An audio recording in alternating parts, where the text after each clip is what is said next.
வாழ்க வளமுடன். இன்றைய இது 5 புலன்களில் நன்றி சொல்லுதல். பார்க்கலாமா? ஐம்புலன் என்பது தொடு உணர்வு தோல், சுவை உணர்வு நாக்கு, நுகர்வது மூக்கு, பார்ப்பது கண்கள், கேட்பது காது. இவைகளுக்கு என்றாவது ஒரு நாள் நன்றி சொல்லியிருப்போமா? சொல்லியிருக்க மாட்டோம். எதுக்கு இதை கூட நான் சொல்கிறேன்னா, இப்போ அது மாதிரி சொல்லி சொல்லி வெளிநாட்டில் யூஸ் பண்ணி அவங்க நல்லா நோய் நொடி இல்லாதகிறான்றாங்க. அதேமாரி நாம் அதை சொல்லியிருக்க முன்னோர்கள் நம்ம ஏற்கவில்லை. இன்றாவது இது தெரிஞ்சு நம்ம ஃபாலோ பண்ணி பார்க்கலாம். எப்படி இதுன்னு தெரியணும்ல, அவங்க சொல்கிறது கரெக்டாக. இதை நான் ஃபஸ்ட்டு ஃபாலோ பண்ணேன். எனக்கு எல்லாமே கரெக்டாக நடந்தது. இருந்தாலும் மற்றவங்களுக்கு சொல்லலை, நான் அனுபவிச்சது மற்றவங்களுக்கு சொல்லணும்னு நினைப்பேன் எப்போவுமே. அது மாதிரி அவங்களுக்கு சொல்ல சொன்னேன். சிலருக்கு ஒவ்வொரு நோய் இருந்ததுன்னு சொன்னாங்க. அதுக்கு மட்டும் நீங்கள் சொல்லி பாருங்கள் அப்படின்னு முதல்ல அதுக்கு சொல்லி பார்த்தாங்க. நல்லா ஆயிடுச்சா? இப்போ நீங்கள் எல்லா உறுப்புக்குமே சொல்லணும்னு சொல்லிட்டேன். அப்புறம் சரி எப்படி சொல்கிறதுன்னாங்க. ஒன்றும் இல்லை, தோலுக்கு நினைக்கும் போது நீங்கள் என்ன பண்ணுங்கள், வெயிலில் போகிறீங்க, அந்த அனல் தாங்குதா?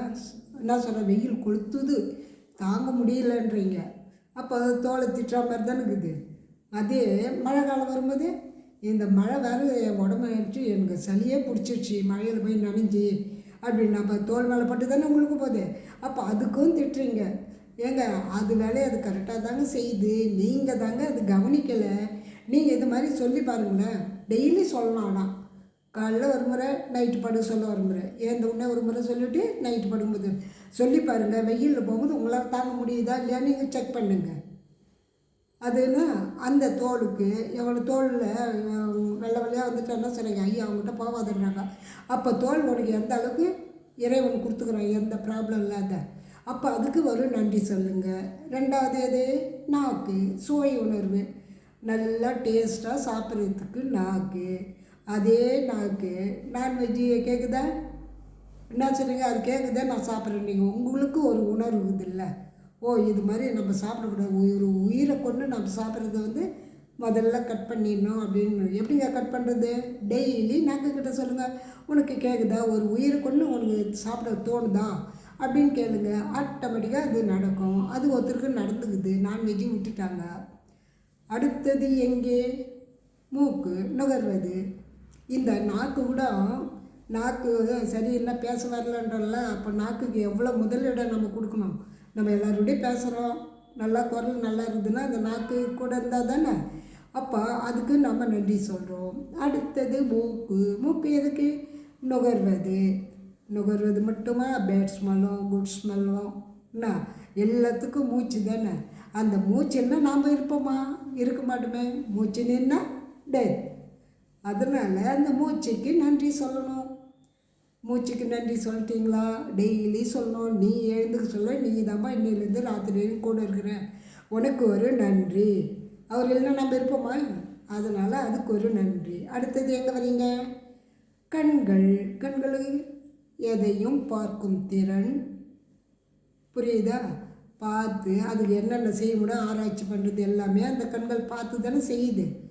அந்த கண்கள் இல்லை, ஒன்றும் இல்லை, ஒரு துணி எடுத்து கட்டிங்க. ஒரு நீங்கள் இருந்த வீடு தானே, கொஞ்சம் 5 செகண்டு ஒரு நடந்து பாருங்கள். ஐயோ, எது எங்குதுன்னே தொட்டுன்னு விழுந்துடுறேன்றீங்க. அந்த கண்ணே இல்லைன்னா எப்படி இருக்குன்னு ஒரு நிமிஷம் நினச்சிங்கள. அதேமாரி நாக்கு இல்லைன்னா நம்ம பேச முடியல, அதுக்கெல்லாம் நினைக்கிறீங்களா? இந்த நினப்புக்கு தான் நன்றி சொல்லுங்கன்ற. நம்ம வயசாகிற வரைக்கும் எந்த ப்ராப்ளம் இல்லாத இருக்கோம். அடுத்தது எங்கே? காதுக்கு போகிறோம். காது எங்கே? எல்லாத்தையும் கேட்குது. டிவி சவுண்டாச்சே, சவுண்டு கம்மி பண்ணுன்றாங்க. அப்போ உங்களால் தாங்க முடியல. அப்போது நீங்கள் என்ன பண்ணணும்? காதுக்கு நன்றி சொல்லணும். காதுக்கு எந்த ப்ராப்ளம் வராது.